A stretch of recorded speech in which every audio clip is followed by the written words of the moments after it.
What's happening, bro chachis? I'm currently taking a break because in order to get this tutorial done today, I had to do a pretty big drop, and I completely forgot that I had just pumped up my tires to ride skate parks.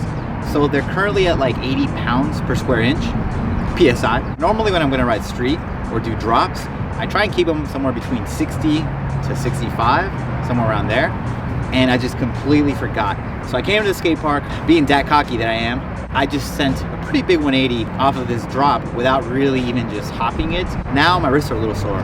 But you know what they say, learn from someone else's mistakes. So very important. If you guys are gonna learn how to do big drops, make sure you lower your air pressure. The bigger and heavier you are, the lower you wanna get it. Almost to the point where you hop off something, your rim might touch the ground. You know why? Because that cushion will do your limbs and joints a favor. Anyways, what's happening, bro chachis? Today, we're at the North Hollywood Skate Plaza, and I'm gonna be teaching you guys how to not just 180, but how to 180 off drops. So you can give a big shout out to your boy, Cedric. I'll link his Instagram right here. He's the one that DM'd me yesterday, was like, yo, Al, can you please show me how to do 180s off drops? And I was like, you know what, man? That's a good idea. I've done a how to 180. I've done a how to 180 over obstacles, onto a rail, out of a manual, but I've never actually talked about how to do it off of a drop. And while it's not fundamentally different, there is a couple tips that I can offer you guys that will help. So before we get into the how-to, please make sure you destroy that like button for the YouTube algorithm. It does really help. Trust me, way smarter, way more popular people than me tell you to do it. So if I'm asking, help a brother out. Smash that like, drop a little comment, it means a lot. So for this tutorial, pretty straightforward. All you need to know how to do is the simple 180. Once you have it down, and I'm talking about you can do it in a parking lot 9 times out of 10, maybe even 10 out of 10, you're ready to take it to this drop. Whether it's off a curb or off a building, the fear and how you land will be the only variables in the whole enigma. One thing I can tell you that I've learned throughout my 20 plus years of riding a BMX bike, confidence and visualization. If you have both of those things, which means that you have faith in your own riding, your own skill, and you can imagine it in your head, you'll get it done. So it's all about just that mindset. What I would recommend, learning it on flat ground very well, learning it off of a curb. There's one right there I'm gonna show you.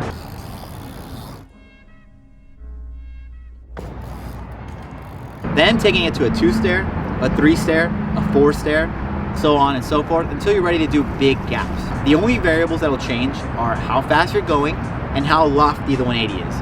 Now, lofty is my way of saying how you float the 180, how you hop and how you adjust, and then how you land. So there are some variables there, but essentially, when you have the 180 down, all you're really doing is 180 degrees, right? Whether you're left foot forward, right foot forward, spin to the left, spin to the right, none of that really matters. It's all about the technique. The secret is to land with your back tire slightly before the front one.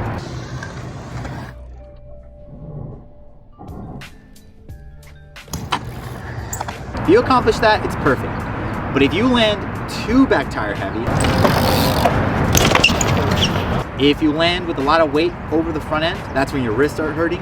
Also, if you have way too much air pressure, that'll force your wrists to also start hurting, which I'm feeling right now. Also, even if you have too much air pressure in the back tire, it won't help either. You wanna have a nice cushiony landing. Who would have the audacity to call me at this hour? Spam, always spam. But essentially, that's all that changes. So if you're gonna 180 off a 1-stair, let's just say you're gonna take half a crank. If you're gonna do a 2-stair, maybe you're gonna take a full crank. These aren't exactly the measurements you need to know, but as you progress your 180s, that's what you're gonna start feeling out. Like, oh, I need to go a little further, I need to go a little faster, I need to bunny hop a little higher. Personally, when I like to do a drop, I don't wanna hop higher than I have to, right? Unless I'm gonna do it over a rail, over an obstacle. Then yeah, you go a little faster, you hop a little higher. But keep in mind that if you go higher, there's 2 things that happen.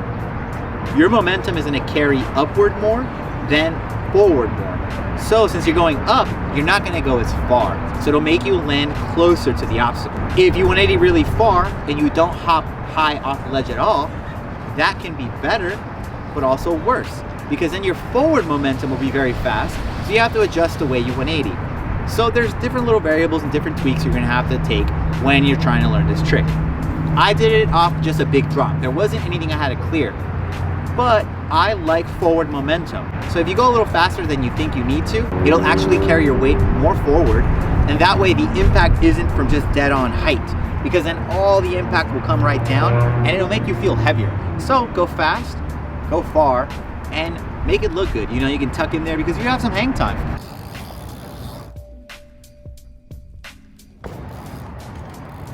But that's it. Like that's really all it is to it. And then when you are landing, you want to again remember to keep your back tire down first, then the front end. But also keep in mind that because you're dropping off something big or you're going pretty far, your speed is going to be an issue. If you have a cassette, you actually have an advantage, because when you land, you can actually put a little bit of pressure, not too much because you will backflip, but you can put a little bit of pressure and that'll actually slow the 180 and that'll actually slow the fakie so you can control it more. If you're on a free coaster, you will be going fast and backwards and blind, so be very careful with that. I luckily for this tutorial, I'm on a cassette and I have brakes, so I can squeeze the brakes a little bit, I can add that pedal pressure and slow it down and control my 180. But that's literally it. That's all there really is to it. This isn't rocket science. This is a pretty straightforward trick. It's more about just, again, visualization, confidence, and the technique of just making it lofty, hopping up high, adjusting, and landing smooth.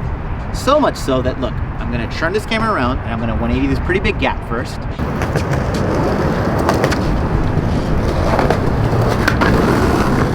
We'll call that one bike in 3/4 length. So I'm just gonna 180 it real quick. I actually have another clip that I'm gonna throw in there because it's way easier.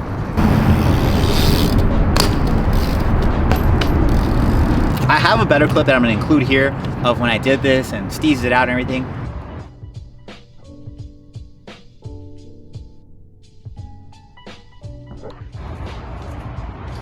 My wrists really do hurt, and I did not want to do that, but I already said I would, so I had to get it done. But as you can tell, I just went a little faster than I thought I needed to clear the gap, so that way when I hop, I have enough hang time to adjust. I whip the back end, land, look over my shoulder. It wasn't the cleanest rollout, I will admit, but it is what it is when it was first try on this one take. All right, lastly, I'm gonna show you guys how to 180 off the curb, so you have it, and I can put it in the video, and my job is over here today. So I'm gonna make it dramatic and pretend I'm actually doing it off something tall. Left.